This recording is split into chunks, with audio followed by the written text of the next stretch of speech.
Hi, I'm Meta Spencer. Today, let's talk about rocks. And if you don't think that's exciting, I tell you, you haven't learned yet how they're going to save us.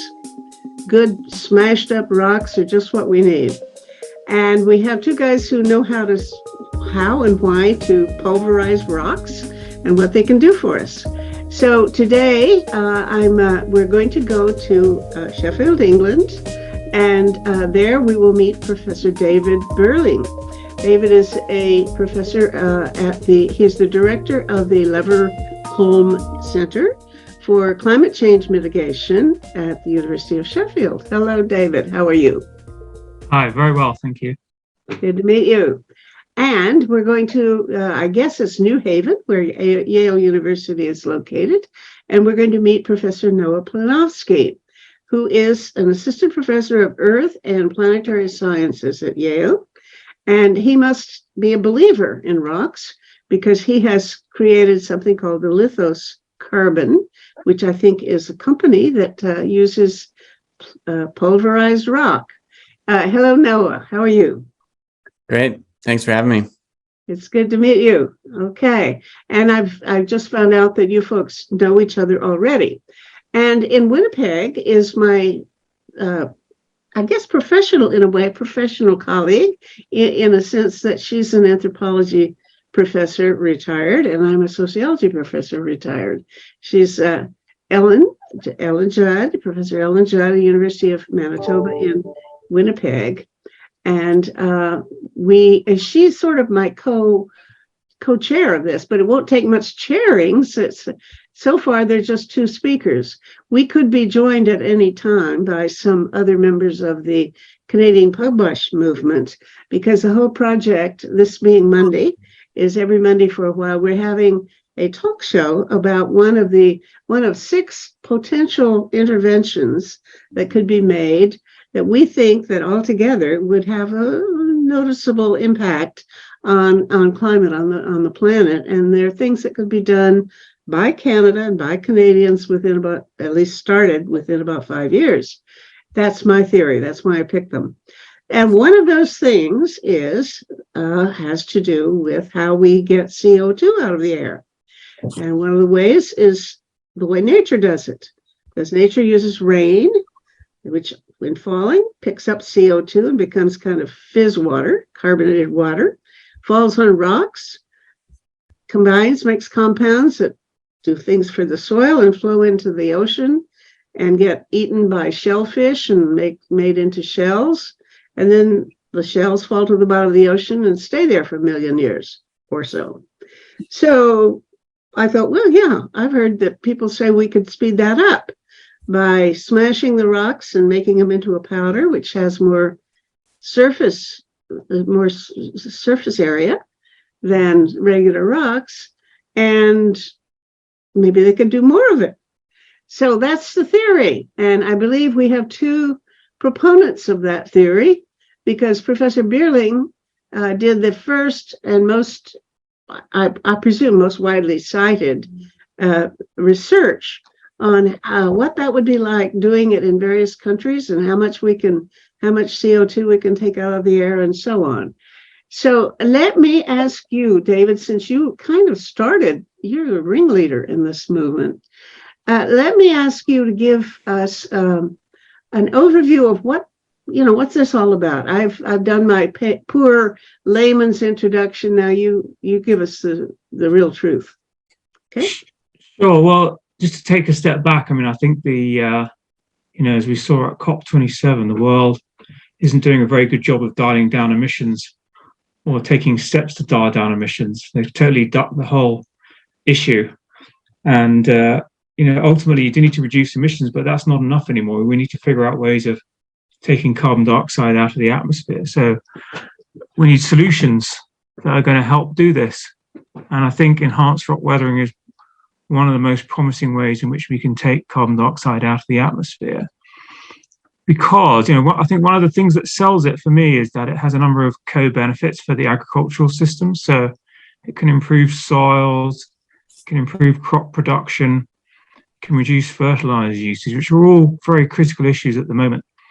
And so I think some of the other techniques that are on the table, they're great. We're going to need a whole collection of different carbon removal techniques. But what's unique about enhanced weathering, as we'll get to later on, I expect, is that it does have these co-benefits which can attract in, the agricultural sector.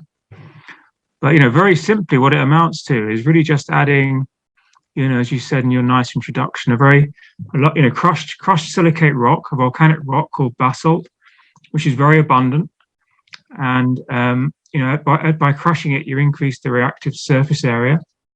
And then you surface till it into the land or surface apply it. And then the corrosive nature of the soil water, so the water and the CO2 forms a weak acid that breaks those rocks down, assisted by microbes and the activities of roots. And then as it breaks the rocks down, it captures atmospheric carbon and either stores it in soil or washes it out into river systems, into the surface ocean. And it's a natural rock, and these are natural reactions that have been going on for millions of years. And, if you think about where human societies grow the most productive crops, it's always on the volcanic floodplains or the volcanic lowlands. So if you go to Italy, in the shadow of Mount Etna, they're cultivating crops very actively around the base of the volcano because those soils are derived from basalt and they're highly productive.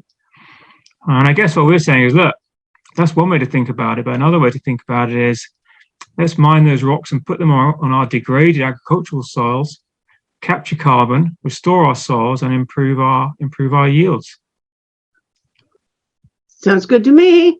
But there's sure a lot of people who are going to, think of everything they can that might be critical of the whole notion. Oh, absolutely. That is the scientific process, right? You put your idea up there, and then the community tries to knock it down, and that's how science progresses.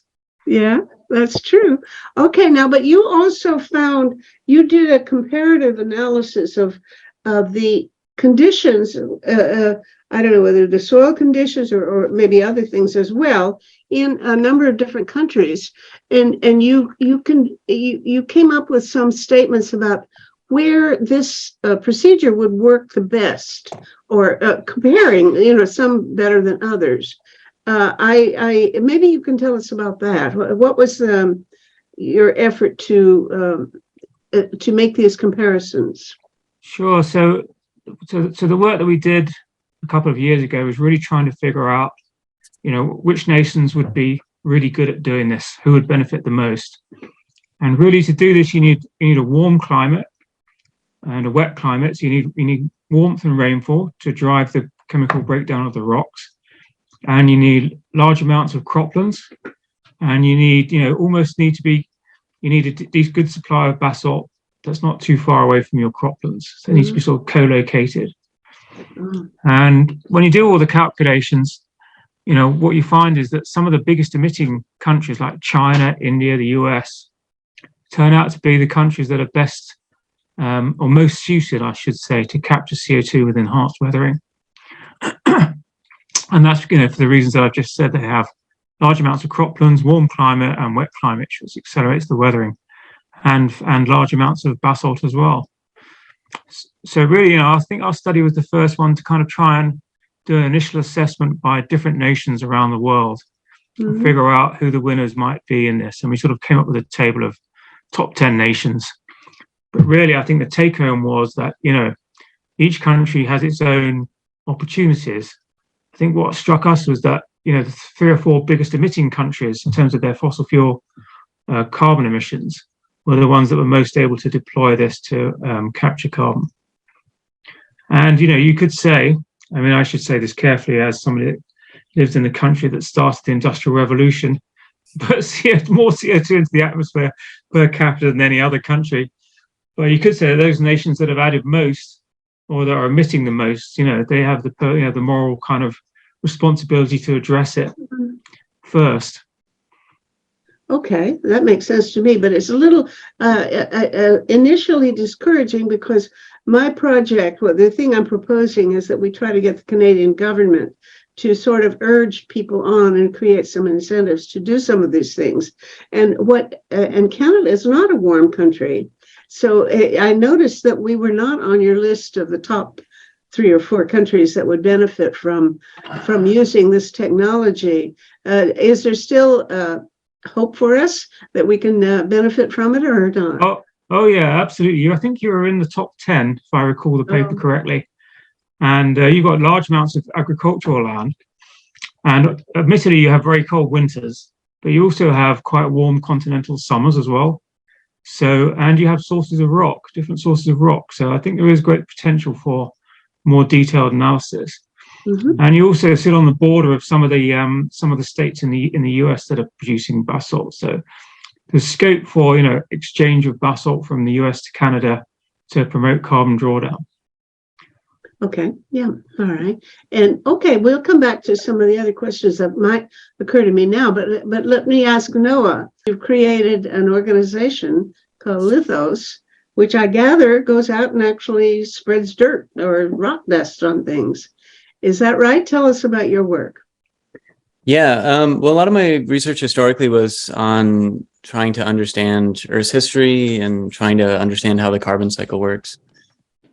What controlled past atmospheric CO2 concentrations. So many of the tools that we use to understand Earth's past, actually, and including some of the computer code that we write, actually is equally applicable to understanding how we can mitigate current atmospheric CO2 concentration. So in some ways, it seems like a big jump to move between Earth's history and move into soils, but in many ways, the exact same tools are equally applicable to both. And yeah, in terms of Lithos is a company that is trying to, of which I'm with several other people I'm a co-founder along with several other people. We are trying to deploy the idea of enhanced rock weathering at scale. And the idea from that is in part because of research that David's done, other groups have done, that we've done. We think that it's really at a scale where then one of the next things we need to evaluate is not only if this works in research plots, but how this is going to work on large scale working farms. And it's a different way to get, you learn different aspects when you do that. Sure. But I think it's the jump between, especially kind of the scale of things that David and I had already been working to move to getting this out into the world in some ways is a relatively small step. Now, what happens? There are 2 questions I want to ask. One is I wouldn't know, I don't understand code whatsoever. So I was a little intrigued by your notion that the same code would work to explaining history and something about current technology. So we could talk, you can answer that, or you can, tell me, explain that first.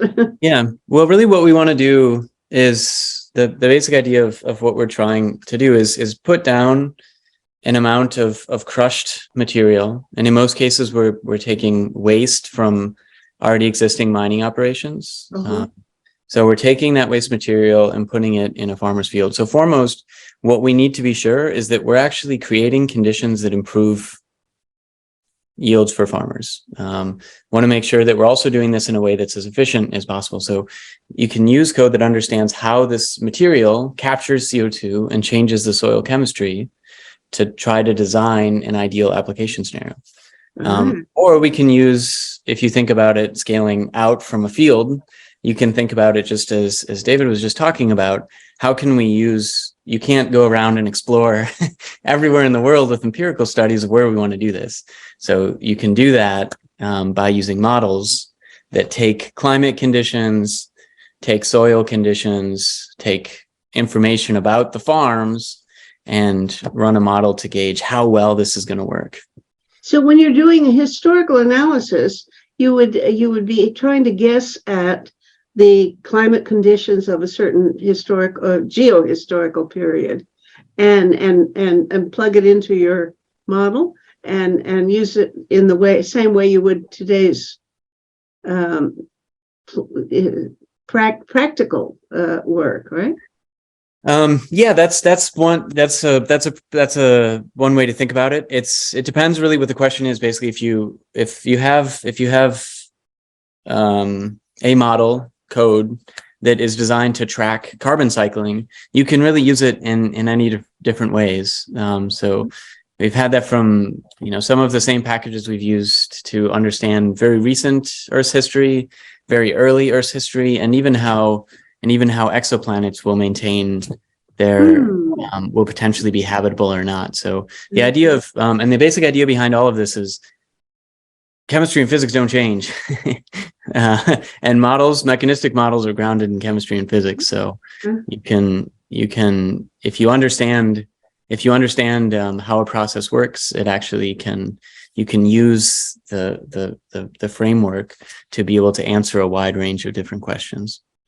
And you are actually, your company does things like contact mining people to find out where you can get some of their tailings, and contact farmers and ask where they want it sprinkled, and then you get a machine that does it. And is that the kind of thing your operation does, or what do you do?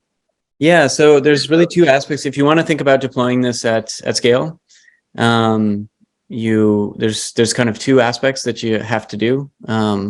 You have to arrange for the material to obviously be deployed on the field and deploy and make sure that the material is not going to have any negative impacts on the farmer, have quality control in that, and obviously design a strategy that will work for the farmer and like we've seen in our trials, make sure that it actually increases the yields for the farmer. The second aspect is, besides sorting out the actual practical aspects, we want to do this to capture carbon. And what we're actually doing in that case, as this ties into markets, economic markets that are tracking carbon, you have to be able to show, you have to be able to actually track the amount of carbon dioxide removal that has occurred. So that's the other aspect that we are working on. So, well, that is obviously one of the things that Ellen and I will want to ask you. How do you know how much CO2 you're capturing, and how long it's going to stay where you put it? And why should we believe you? Because if you're a salesman, and your company has to convince somebody that it's to their advantage to use this material, and that they'll get money out of doing it. So tell me, and David, do you have anything to say about this whole thing of proving the effectiveness of using this technology? That's, I'm sure, the next thing we all want to know is, are you sure it works, and why? And prove it to me. Yeah. I mean, there's a couple of interesting things there. I mean, I think unlike, for example, reforestation, where you grow a tree and you can measure the amount of carbon in a tree, enhanced weathering poses its own challenges because it's quite a complex set of geochemical reactions. And so what you need is just figure out a way in which you can synthesize the net result of the reactions that gives you a number of how much carbon dioxide you've removed. And there are a number of online carbon removal companies now that sell carbon credits that have realized, actually, if we want enhanced weathering in our suite of carbon credit options, then we need a protocol that is robust and defensible for how we've taken carbon dioxide out of the atmosphere. And I think what that's done is really kind of focus the minds of academics thinking about, okay, so how do we go about developing robust ways to quantify carbon removal? And I think NOAA's been doing some really nice work in this space, where you actually analyze isotopes we measure elements in soils. And that's a slight shift from, rather than trying to look for the reaction products in the soil solution that drain out into the river systems, you focus on how much basalt is actually dissolved in the soil. And I think that's a kind of really big step forward, because it kind of gets through this barrier of trying to measure these fluxes in the soil solution that are difficult to measure, that don't drain when it's dry, or that get diluted. Whereas what you really want to do is go after the fundamental mass loss of basalt that you've added to the soil. I'll let Noah kind of expand on that a little bit. Mm-hmm. Yeah, I think, well, in terms of one of the things that's, I think, if you look at, there's a lot of distrust in carbon, taking a step back. There's a lot of distrust in carbon markets, and I think anybody working in the space is okay acknowledging that the way carbon markets have developed so far, there's been a bunch of mistakes. People should be wary of many of the things that are happening on carbon markets today. So if we want to try to quantify carbon dioxide removal and put a dollar price on it, or any currency you want, I guess, not to be too US centric. If we want carbon credits to be truly fungible, we have to do a better job of what we've been doing. And that should be our starting point. Now, wait a minute, you have to do a better job of actually measuring the quantity of stuff in the soil before and after you put your stuff in there. Tracking all aspects of the process, right? So there's actually, we could have spent the whole conversation just about where we could do a better job in any form of carbon dioxide removal. Okay. And there's two basic ways, but that probably won't be the most fun way. So just to spend the conversation, just focusing on enhanced rock weathering. There's two basic approaches to it.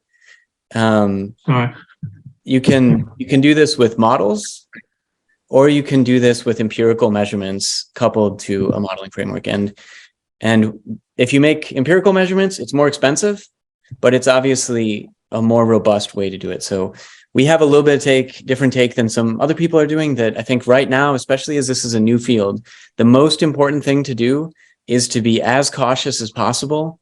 And even if something is more expensive, make sure as we're beginning to understand this process, do the more expensive thing, get as much information as possible, and be as transparent as possible about what you're actually recording and what are the uncertainties associated with each step of that process.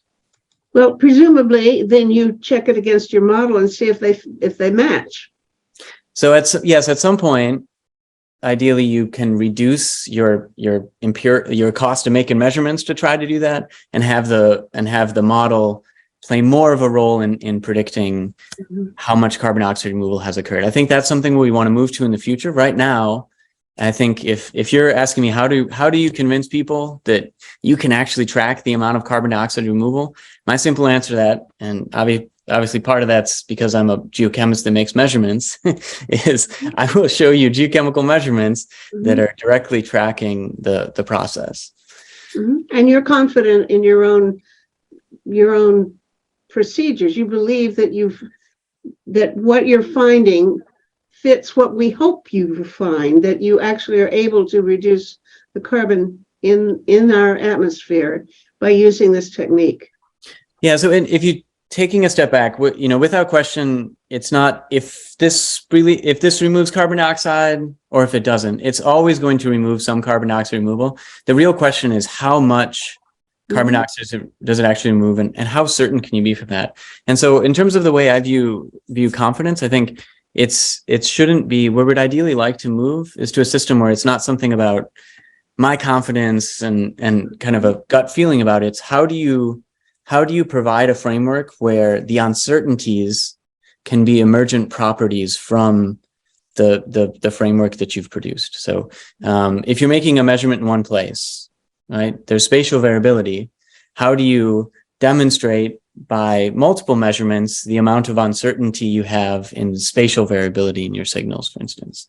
Those are sort of things that allow us to build confidence with clear metrics, and have uncertainty be something that's not an abstract concept, but something that has clear guidelines. And that's where I think we really need to go, to have people be very confident about the process. Okay, well, I have questions, but I imagine that that Ellen does too. So I've been hogging the mic. Ellen, do you want to interrogate these men first? I don't know about interrogation, but I certainly have some questions. The work's fascinating, and my interest is along some of the same lines as yours, both with this capacity to have the initiative to go out and start projects in North America. That's really exciting. And I was especially intrigued. I spent last night reading this wonderful Nature article that looked compared various countries, and I thought that was really interesting. Anthropologists are always interested in cross-cultural things, and Canada's in the mix, and China, where I worked for a long time, is there too. So I had a couple sets of questions, and perhaps I'll start off there because it relates to this issue of how we deal with things globally that's in the forefront of our consciousness with COP27 right now, and would be anyway. And there are two, I guess, dimensions of this. One is the targeting of the four countries that you think are most promising: China, India, the US, and Brazil. And I think that's fascinating, and I'd like to pursue that. But perhaps the other thing that struck me was Canada. And in the same sense that it struck Meta, because we look like an outlier in a couple of ways that are a bit concerning. And I was glad to hear that you didn't think that was hopeless. And a lot of Canada, I thought, might be, it's obviously the North is not prime agricultural land. And if a lot of the problem resides simply in the cold, that's just the way it is. But are there other factors to think about? I noticed on the first comparative graph of a number of countries, Canada was really an outlier in terms of the projection, not just flattening out, but even beginning to decline. And I didn't know what all the factors involved were. I was hoping it was being so much an Arctic country, but in terms of other kinds of issues, where does that stand? Sure. So I guess the thing just to kind of bear in mind with that paper is really a first look. Before we'd come along, we didn't really have the numerical or the simulation tools to start doing this. And this was really a first attempt using global maps of soils and climate to run a sort of geochemical weathering model, and then combine that with the underlying transportation networks for moving the rocks around and figuring out how much carbon was emitted and so on. So it was a detailed analysis, but it's really the first time that had been done on a nation by nation basis. And I think, with respect to Canada, I think there was probably a lot of potential. What we've been doing since then is sort of developing a next generation model which allows us to simulate carbon drawdown in more detail. So you can, for example, pick a particular country and then figure out where all the sources of rocks are, and then do simulations over the next 50 years where you continually look for the best agricultural land where you'd put your rock dust down in order to optimize your carbon dioxide removal. And so I would view that the numbers in that paper as a kind of lower bound. I think we can probably do much better for Canada if we did a kind of focused Canada-centric study with our next generation set of models. Mm-hmm. So, I mean, we have been targeting the US next in the hope that we might, get the Biden administration's attention on enhanced weathering.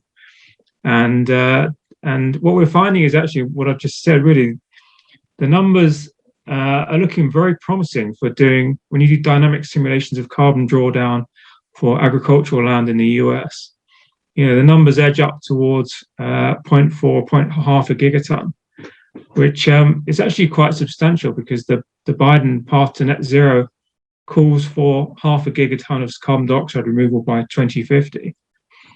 Our simulations say, you could get 70% of that from enhanced weathering without having to use industrial processes like direct air capture or bioenergy with carbon capture. And my hunch is, and though we haven't done a detailed analysis of Canada yet, because these tend to take quite a long time to do these sort of nation-specific studies, my hunch is, Canada could probably do quite a lot better, especially if we start thinking about movement of material from some of the kind of northern US basalt producing states across the border. I suspect, let me ask you again. You say 0.5 gigaton for how much? What country, or is that the whole world? What's this whole 0.5 gigaton by when? And I was talking about a US specific study that we're working on. So one US alone could remove 0.5 gigaton, what, per year? By 2050, yeah. By 2050. That's not very ambitious. Step it up, fellas. we got to take out 20 or 30 gigatons a year starting tomorrow. Yeah, for sure, absolutely. I mean, I think the most important thing is if you're emitting 50 or 60 gigatons a year in CO2 in fossil fuel emissions, the most important thing is you get those emissions down. But even if you could get sure, but I mean, we know that's not enough. You said so yourself. I won't even. By the way, they say the people who were at COP27 say that for the first time, people there were talking seriously about climate restoration, which is, the polite word for geoengineering, which is what you guys do if we actually use the blunt language. Go on. Sorry. If we, I would assume that one of the reasons why you're looking at countries is that that's the basis upon which you can get data available because it's packaged that way. And one's dealing with various political realities. If we're looking at it from a natural science point of view, could one expect to get somewhat different results for Canada if we were practically looking at the large agricultural regions, the prairies, for example, the prairies, that are vast areas of agricultural land, and we didn't have to worry about land that was too cold or enormous transportation distances. If we took out those factors, would it be reasonable to say that this would be something that could be done on a regional basis in Canada, or am I missing other factors that are making us not look like the ideal candidate for this? Yeah, so one of the things there's two really key aspects to keep in mind in terms of the feasibility of areas. There's kind of the very practical considerations, which are a lot of it is, as David already mentioned, truck transport, but the soil characteristics also make a really big difference. So a lot of the prairie agricultural areas we have canola and wheat actually are not ideally suited for this in terms of the soil characteristics of it. So many of the areas in the east work better than the prairie lands. You're starting out at a very high soil pH in many of those regions where they're not as ideally suited for it. So I think but one of the things as we kind of as we David and I get excited, and other people working on this get excited about individual countries, is you learn areas where there's obvious targets that have really key co-benefits to the farmers and are practical and can deliver large amounts of carbon dioxide removal. The other thing I would add on the Canadian front is David and I mostly have focused on basalt because it's incredibly abundant, but there are other minerals, rocks and minerals that can be used in this. So one of my favorite companies right now is a company called Canadian Wollastonite. It's not as much material available as basalt. So it's, in terms of a global impact, it's a relatively small scale, but in terms of thinking about what could be done in Canada, they are a company that can lead to millions and millions of tons of carbon dioxide removal in a unique rock type that actually can work better in colder locations, in less wet locations than basalt. So there's lots of things you learn by looking into more detailed maps. And some of those also, when we talk about as enhanced rock weathering, it should be noted that the vast majority, when we're talking about these big numbers, things like billions of tons, it's going to have to be basalt. When you focus on individual areas, there are companies like Canadian Wollastonite that could make a huge impact in local regions but we also have a lot of mine tailings. I don't know where they are. I tried to, Google and try to find out where all these piles of rock, mine tailings are located, and I can't. But I understand that there's a lot of it if we decided to dig it up and use it. It is, but isn't it questionable? I mean, it contains toxic materials and stuff. So how much of it could you actually use from the mine tailings that already exist?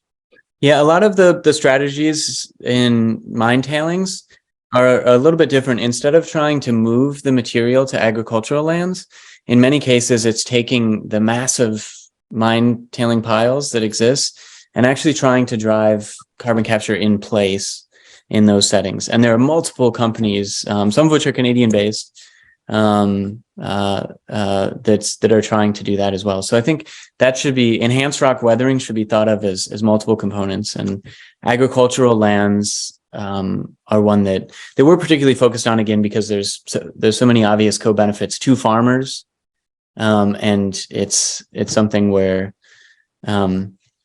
there's already the infrastructure in place to really rapidly scale this up.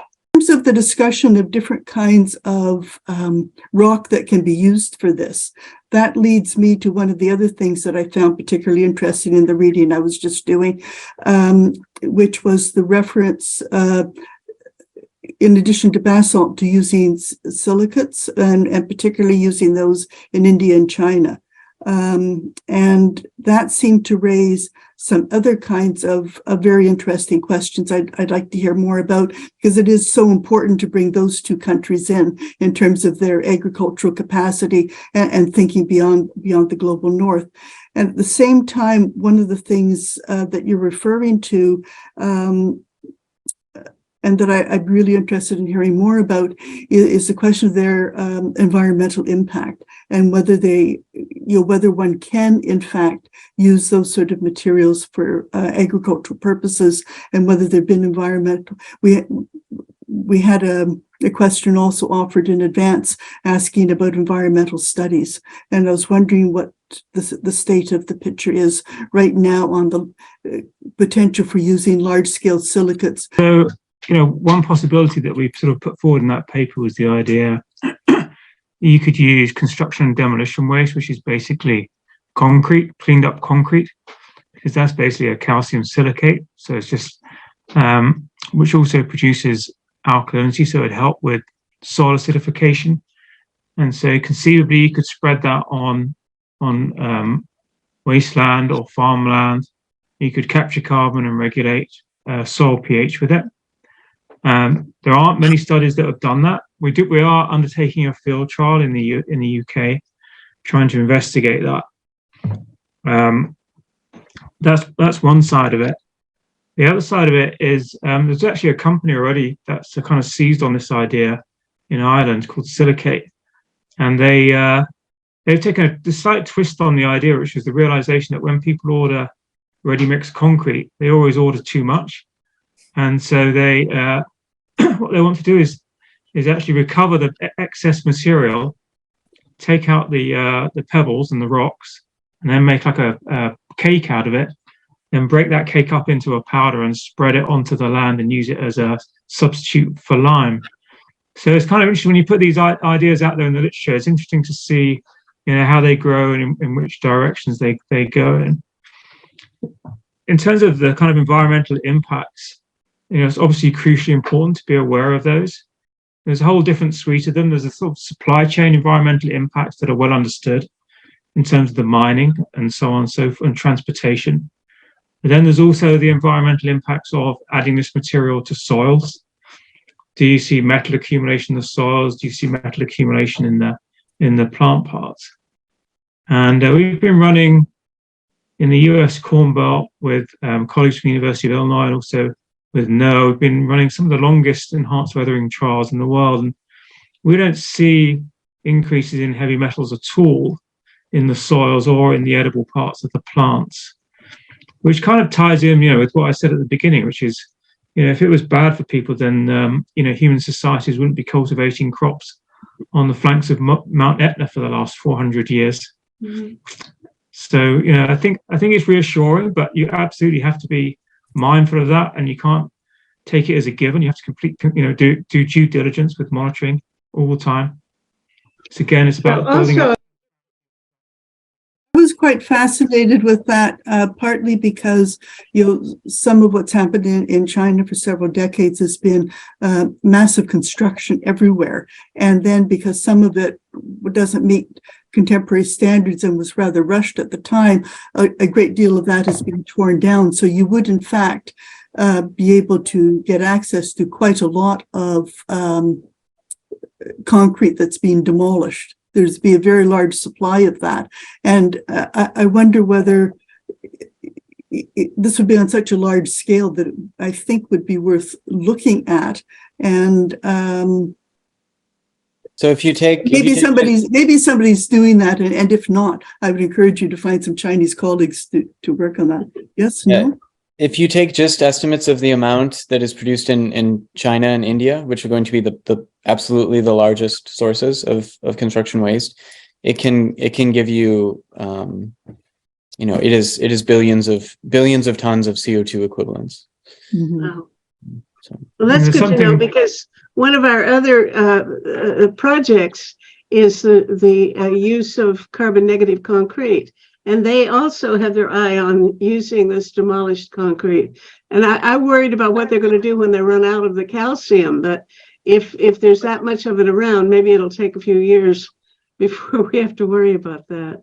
yeah, so I mean, certainly it's in US, UK perspective, it's going to be a small component of the overall material you'd want to work with. But in India, it could be a relatively India and China, as you mentioned, could be a relatively large component of what is needed to kind of bring soil to an ideal pH. One of the things we do now is this is a live show, and people can call in, or not call, but type in questions. And my assistant Adam Wynn watches for these. So Adam apparently has retrieved a juicy question or so. Adam, you want to put it to these gentlemen? Sure. So we have several live viewers right now, and one of them is a farmer. And they're asking if you can speak to the research or have evidence that this will result in increase in yields, because the cost of the stone and the delivery is quite significant. They love the idea of carbon reduction, but the bottom line and the finances are what's very important to them when operating and running a farm. Yeah. Well, I'll start, and then David follow up with. I'll let you talk about the longer term ones. So one of the things I would say from it's absolutely something where the way viewed this, and one of the reasons that went to your question of why did you want to try to commercialize this instead of just studying this in an academic setting.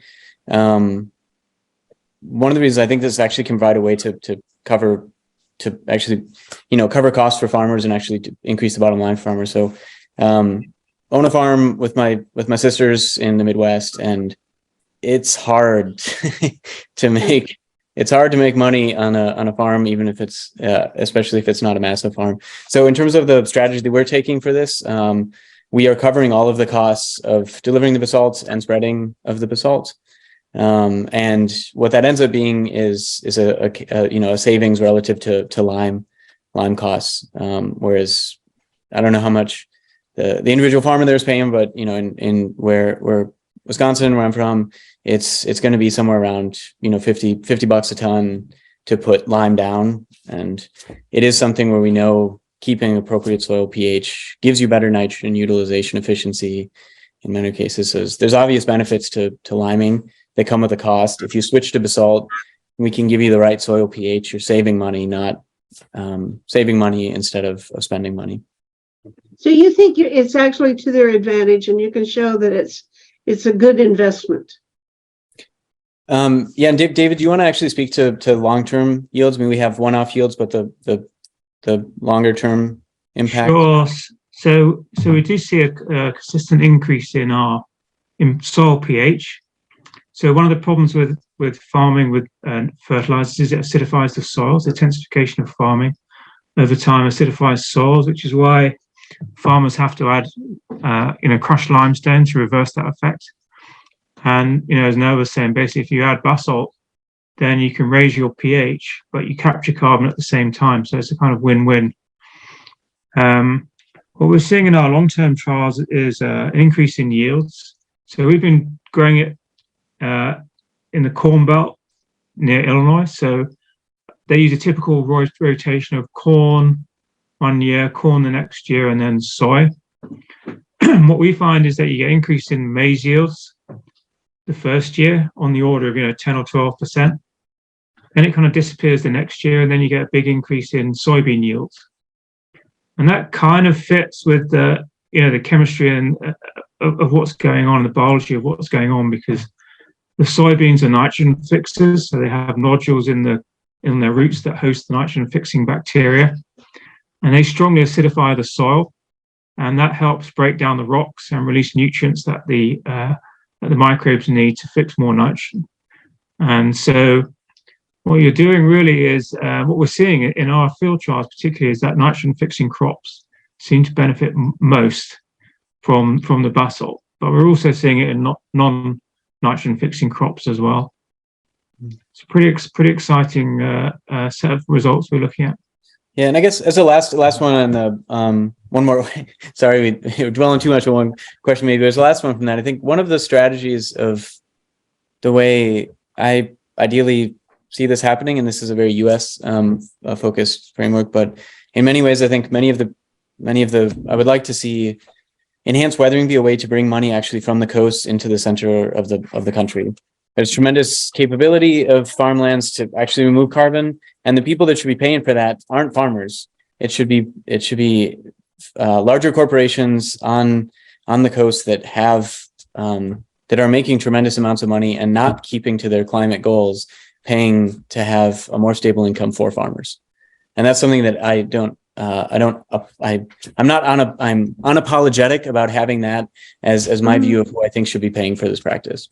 Mhm. Okay, that brings us back to the whole question of the carbon markets and the carbon offset payments and that sort of thing, which I don't understand very well. But clearly, if you have two different beneficial effects of sprinkling this or spraying or whatever you do with this rock dust, and that is it improves the soil and the productivity of the soil and the quality of the food you produce, etc., at the same time as you grab and sequester carbon, then you should be, the farmer should get some income from both sources. Somebody should be paying him for the service he's doing in cleaning up the greenhouse gases. And somebody else, the consumer, will presumably be paying him also for the food he produces. So, is there some ideal balance of incentives that maybe the Canadian government could offer such and such a number of dollars per acre or hectare to a farmer who is an early adopter of your technology, or something like that? Do you have any thoughts about how to pay for this thing? Because it's going to cost a heck of a lot of money, especially if you scale it up on the level that I hope you will be doing. In other words, I thought you were very modest in hoping to be able to remove half a gigaton by 2050 in the U.S. That's not enough. We got to start right away. And and one way would be just pay people to do it. If you can, with good conscience, tell people, yeah, it's safe. You're not going to ruin your soil. And everything is going to be okay using it. And here, try it. Yeah. I can start on that. Well, since my sister's a farmer, him or her, let's not forget, all farmers are no longer males. Yeah, I think the way I think of this is basically that the farmer should want to do this and should be excited about the program because it increases their yields. And the people that are helping them do this have to have an understanding of how that process works, or you're not going to help them increase their yields. But on top of that is basically there's whether it's the voluntary market or whether it's a government program, I think there should be payment that offsets the cost of transferring the material and gives money to farmers for the actual carbon dioxide removal. And one of the things that is, I think, that government programs have a way of dealing with, the voluntary markets don't, is a way of kind of ensuring that this happens at broader scale. And there's a way of spreading the costs around to different deployments, where in the voluntary market, it's going to be you focus in areas where this is most cost effective, and that's not going to necessarily give you the largest amount of carbon dioxide removal. So there's pros and cons to, I think, thinking about both of those, and that's one where I'm not going to I'm not going to offer my opinion on which of those is I think most beneficial, but either way, I think what do feel strongly about is that absolutely it's the farmers should want to do this for obvious reasons. It's increasing, making their farms actually more effective, and there needs to be a way to pay people that are doing climate smart practices on farms. And you think there will be? I am an optimist, so David? I'll leave it with that statement. Yeah, I agree with no. Payments to do it is good. That's what we need to kind of kickstart it. But ultimately, we want the market side of it. We want to see a price of carbon removal that's $100 a ton.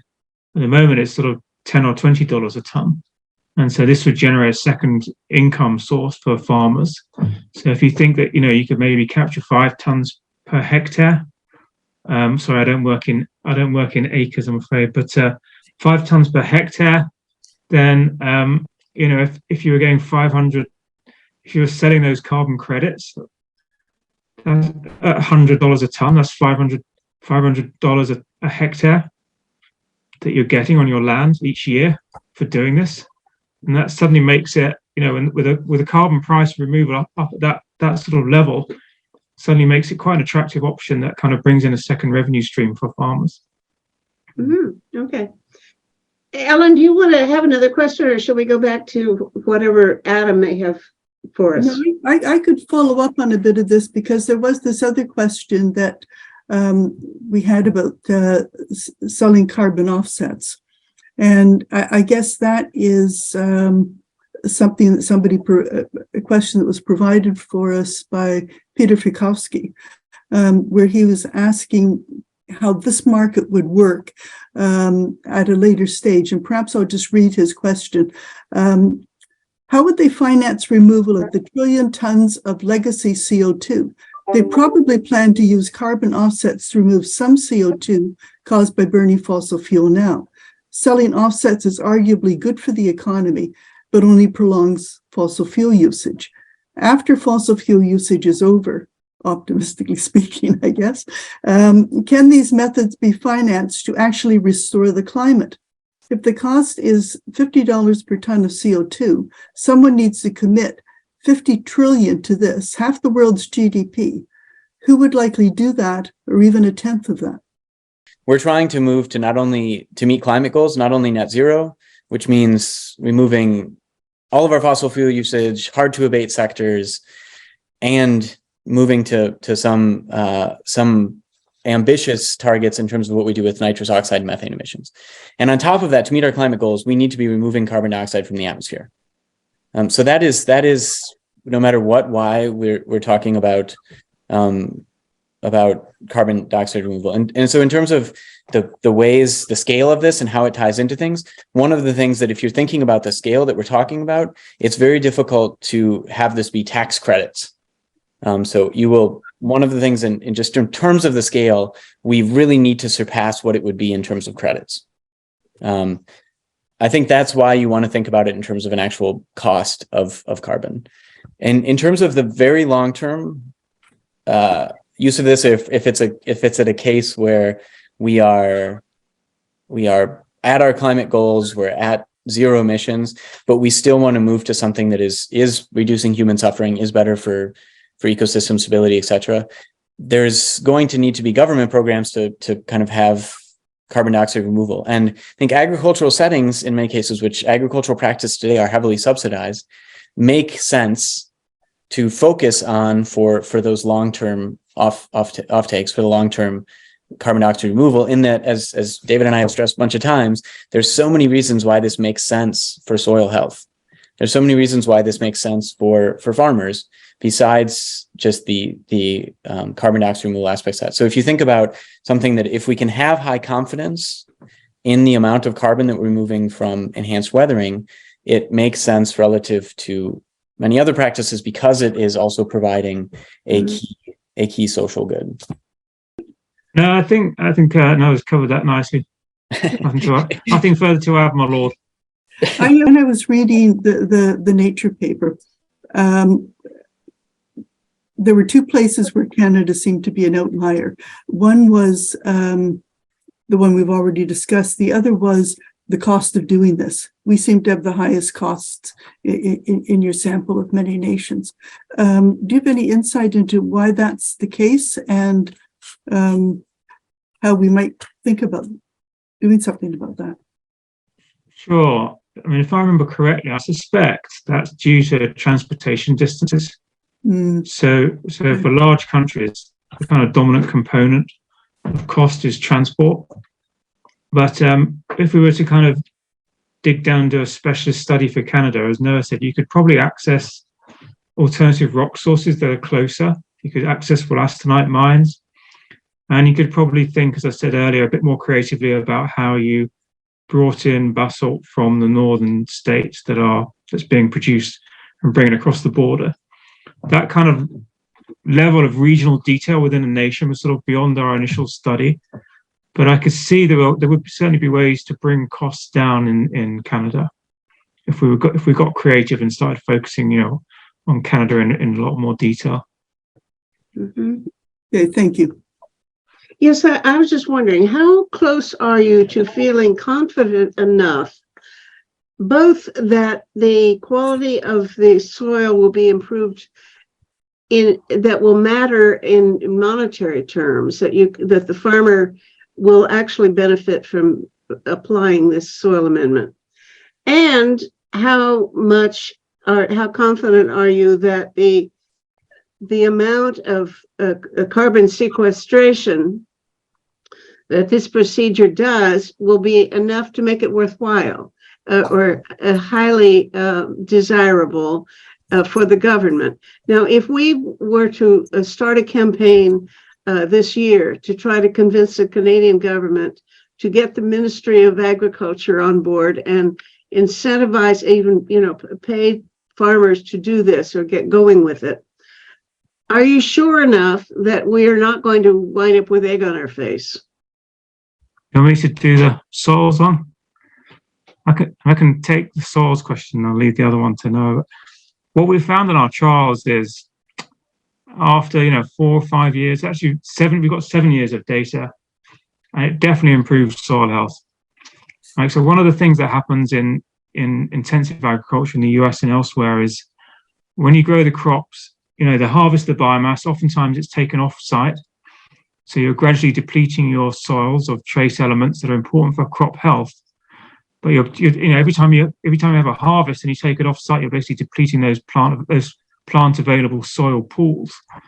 And as the basalt breaks down, what it does is releases those trace elements like molybdenum, potassium that are important for crop health, and replenishes those stores in the soil. An additional one that it releases is silica, which is very important for most of the major food crops and grasses. They need it to build healthy stems, make them resilient to stress. And again, as you harvest your biomass, you gradually deplete your soil pools of silica. Now, as basalt weathers, it adds silica back into the soil. But the farmers make it worse because they actually add lime. And as you add lime and increase soil pH, it makes the silica unavailable to the plants. And what we've shown is that actually the additional silica from the basalt compensates for that increase in pH. So it could prove to be crucially important in helping the silica status of our soils, which is, vital for healthy crops. So I think, bit of a rambling answer, but the bottom line is I'm feeling fairly confident after seeing 6 or 7 years worth of data that this is good news for soils. Wonderful. Thank you. Okay, Noah.